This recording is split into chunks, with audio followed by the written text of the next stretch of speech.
Greetings travelers, I'm Gav. Welcome to another Last Epoch lore video. Just a quick heads up, this episode will not contain the Soulfire Bastion. I plan to finish the campaign fully, and then deep dive the dungeons, each in their own separate videos. I'll tie the story of each dungeon into the core narrative as best as I can, and provide as much lore for those as possible. The remainder of this chapter series will focus solely on the campaign storyline, as well as secrets and other hidden lore that we find throughout the zones.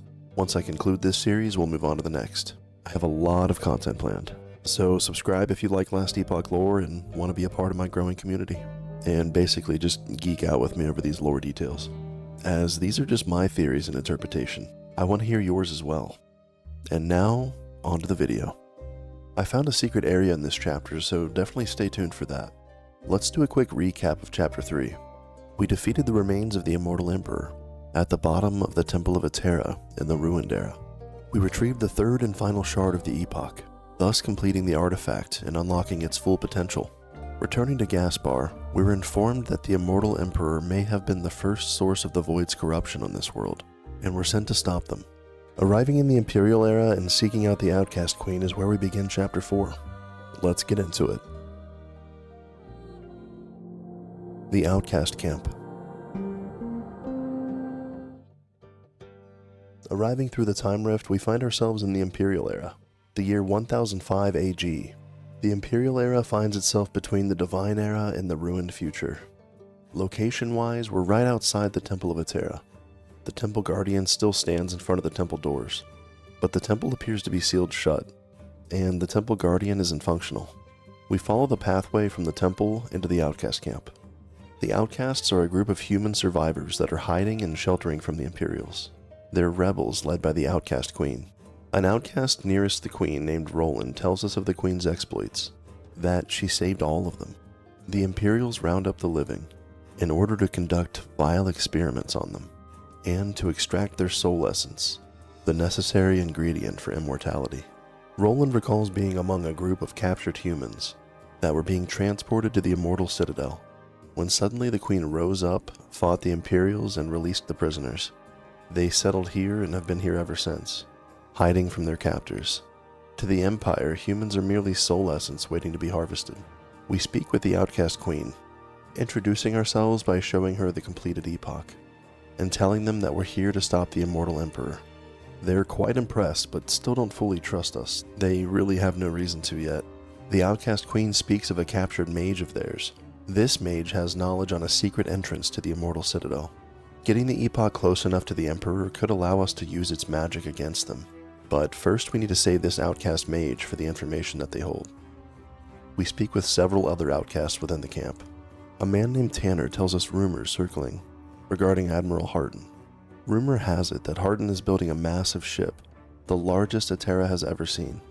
Unsure of their intentions with a ship of that size, Tanner speculates on the potential of them sailing west beyond the horizon.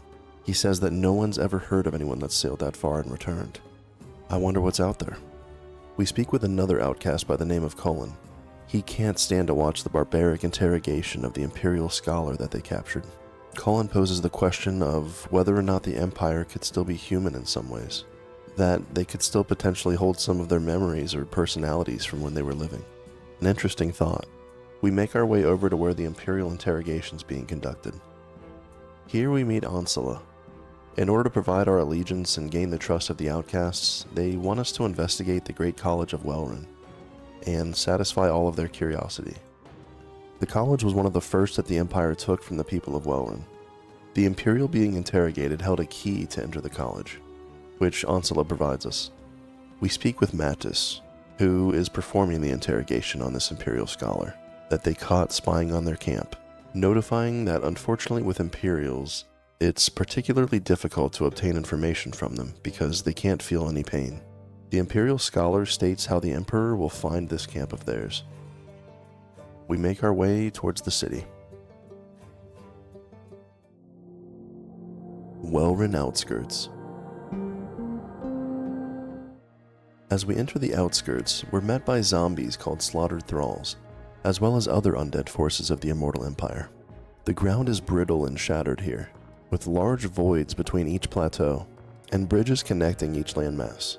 Fighting our way through countless thralls and Imperial soldiers, we make our way north. I found no secrets or anything hidden throughout this zone, so definitely let me know if you did. We reach the entrance to the city, but it's blocked by a named Imperial soldier, Flame Guard Sulla, a lieutenant of the Empire. They have a large mace and shield and cast fire spells at us. We take them down and the remaining Imperial forces and enter the city proper, hoping to find any clues about where the Imperials have taken the Outcast mage. Imperial Welryn. This zone contains the secret side area that's not shown on the map. Also, just a side note, but the Imperial soldiers sound a bit like Gollum or Smeagol, so I found that pretty funny as I was getting all of this footage.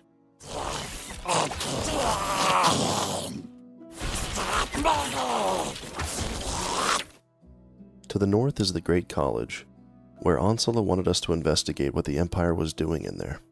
To the south is the Welryn graveyard, and an Imperial commander, standing over an outcast prisoner. We take down the commander and speak with the prisoner, to see if they know anything about the outcast mage.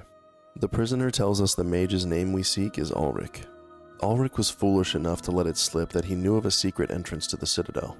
He was taken away by the Imperials for further investigation. The prisoner gives us a ring of Ulrich's and tells us to go to the Outcast Camp hidden in the Risen Lake. We're told that outside this camp is a rune-scribed stone. We need to touch Ulrich's ring to the stone to be let into the camp. Once inside, the outcast should be able to use the ring to pinpoint Ulrich's whereabouts. We take the ring and tell the outcast to return to camp. One level down from where the prisoner was being held is the Welryn graveyard. I'm not sure if you've noticed, but there are large bells scattered all throughout the graveyard. As you make it part of the way through this lower level, you'll find a large wooden door. Attacking the door will destroy it and allow access to this secret room. Inside is what appears to be one of the same creatures as the massive cultists seen crucified throughout the cultist areas in the Ruined Era, like the one that we pulled the symbol of hope out of in the Welryn docks. I'm not sure exactly what these massive creatures are, but this one's name is Bell Brother Bartholomew. They have a massive bell on top of their head, and swing an even larger bell on a giant chain at us. Both the graveyard itself and their sanctuary that we've stumbled upon contain a massive collection of bells.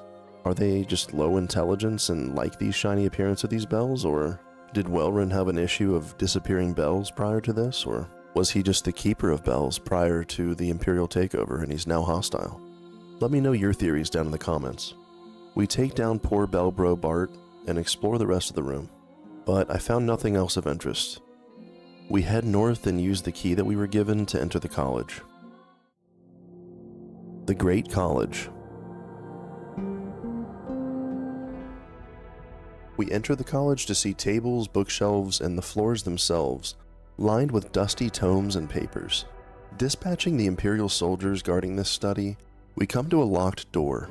Behind the door stands Imperial Officer Humsk. They ask us to identify ourselves. Only those with an Imperial officer crest may enter the college. We need to get our hands on one somehow. With the now completed epoch, we pinpoint our destination for the Great College of Welryn within the Ruined Era. The Ruined College. Now in the Ruined Era, 1290 AG, cultists have now taken over the college. The void is everywhere, and there's no longer a door or a wall blocking off the remainder of the college. Past the void cultists to the upper level of the college, we find a study or lab of some kind. On the ground is a corpse of an Imperial officer. Just what we needed. They still hold an Imperial officer crest. We remove the crest from the corpse and return to the Imperial Era College via a nearby waypoint. The Great College. Back in the Imperial Era, 1005 AG, we present the crest to Imperial Officer Humsk. The seal that bound the door now fades away, and a very surprised Officer Humsk flees to the upper levels when they see us. Up the stairs through more Imperial forces, we pass by more walls lined with shelves of books and old dusty tomes. Finally reaching the room Humsk fled to, we defeat them and the rest of the soldiers within the college.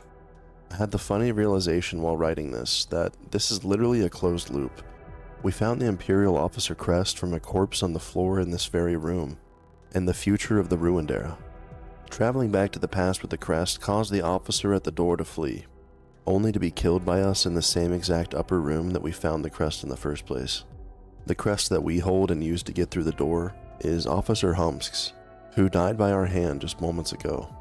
Their future was sealed by our finding of this crest in the ruined era. Fixed points in time, or what some would refer to as a predestination paradox. I'm sure this won't be the last paradox or time anomaly that we find, and I'll keep my eyes out for more, but this one was really well done and I liked it a lot. Within this room are tables, with what appears to be human remains on them.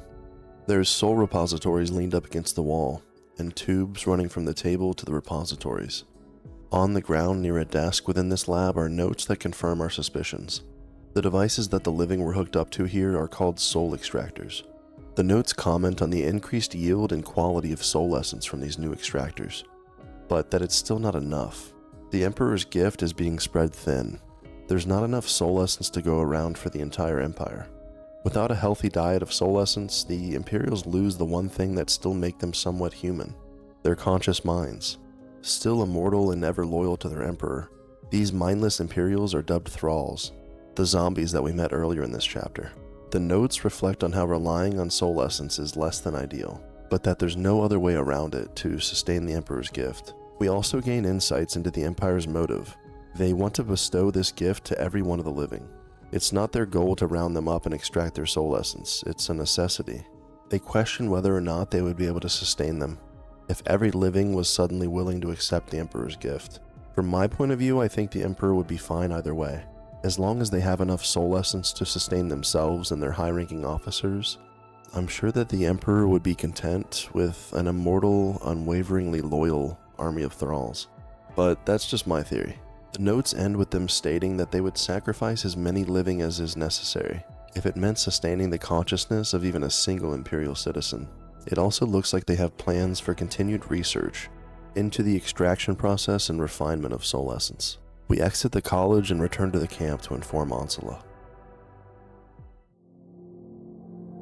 The Outcast Camp. Onsala is thrilled that we stopped the Imperials in their experiments within the Great College. We have earned the trust of Onsala and the rest of the Outcasts. Now back to our main objective of this chapter, finding Ulrich. We waypoint back to Imperial Welryn and enter the road to the northwest. The Soul Wardens Road. We approach the very road where the souls of the living are transported to and from Welryn and Thetima. Soul essence, the very life force maintaining the consciousness and thoughts of the undead Imperials. This road is a vital supply line for the Empire. We come to a spiked fence and suddenly thralls emerge from the ground and ambush us. After surviving the ambush, the spiked fence lowers and we continue west. We see Imperials that appear to be transporters of souls, the Soul Wardens themselves. Chained to their backs are tombstones reeling with spectral spirits, trying to pry their way free of the shackles that bind them. By their side is some kind of cow or bull-like creature called a soul cage, with its rib cage split open. Atop their backs and held in place by their ribs is a soul repository filled with raw soul essence. We take them and any others down that we see and continue on to the next zone.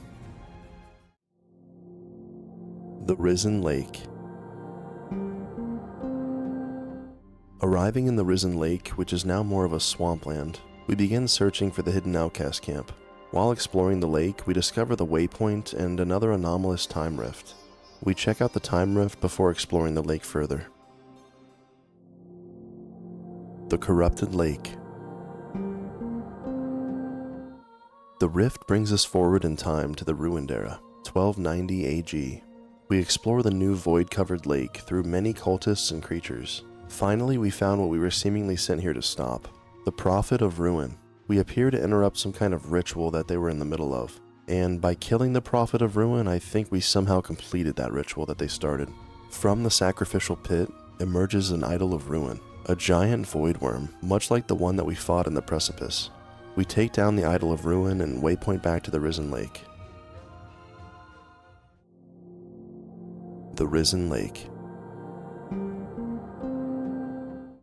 Arriving back in the Imperial Era, 1005 AG, we make our way through Imperial forces, in search of the Outcast Seer. finally locating the rune-scribed stone in the northwest region of the lake. By touching Ulrich's ring to the stone, like we were told by the imprisoned outcast, a bridge is lowered suddenly. We enter the Risen Lake Outcast Camp. The Outcast Guard informs us on the purpose of this camp. It's to spy on the Empire's project going on in Thetima. However, it's become harder and harder to hide, and the Imperial patrols have only increased. From the Outcast healer, we find out a bit more about Ulrich. Ulrich is one of the few remaining living mages. He stole back books of the arcane from the Empire, within Welryn, and is a self-taught mage. Ulrich has freed more of the living than they can count at this point, and we now know his importance to the Outcast cause. Not just that he may know a secret entrance to the Citadel, but that he's an invaluable asset and savior to these people. We approach the seer and speak with the seer guard.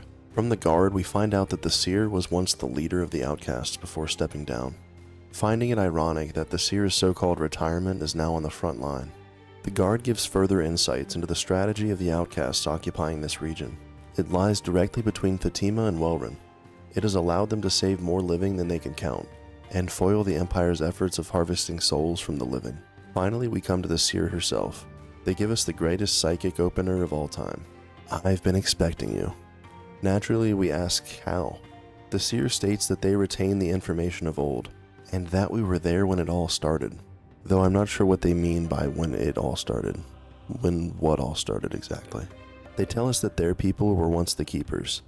However, the only keepers that we've ever met were Keeper Balthus and Keeper Lena, with Lena telling us that she was one of 2 keepers remaining when we first met her in the Divine Era. Also, this is over 1,000 years in the future of the Divine Era when we met Lena, so I don't think that the seer can be her. But honestly, I don't know the age expectancy on Atera, so. But given that people don't live to be over 1,000 years old, who is this seer? And what do they mean that we were there when it all started? How can they claim to have known us and consider themselves one of the last keepers? Let me know what you think down in the comments. We ask them to attempt to locate Ulrich if possible and hand them the ring. The seer begins the ritual, and as their image begins to clear, we're suddenly attacked. The Empire has found us. We defend the seer and the camp from the ambush, and they complete the ritual. They tell us that Ulrich is being held prisoner among Admiral Harton's Dreadnought. Tanner from the Outcast Camp had mentioned the rumors of Harton's massive ship, the largest ship Atera has ever seen. We thank the seer for their guidance and make our way west towards Thetima. The Fallen Tower. Another swamp-like zone. We fight through swamp beasts, marsh beetles, and wisps, making our way past what was once Liath's tower and a shrine to Lagon. We continue west into the city. I found no secrets or anything of interest here other than fragments of the fallen tower found throughout the zone. Also, the entire base of the tower is in the skybox of one portion of the zone, which was kinda cool. Imperial Thetima. What was once the great trade harbor of the Arathan archipelago and capital city to Lagon's region now lies in ruins, corroded by sea salt and now covered in barnacles and algae. We make our way through the ruined city, coming to the pier to the north. The Darkling Pier.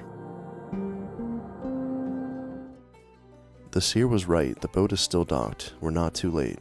The docks are lined with cages, soul repositories, and armaments of the Empire. We board the boat before it sets sail. I found nothing else of significance or any other hidden areas here or in Imperial Welryn.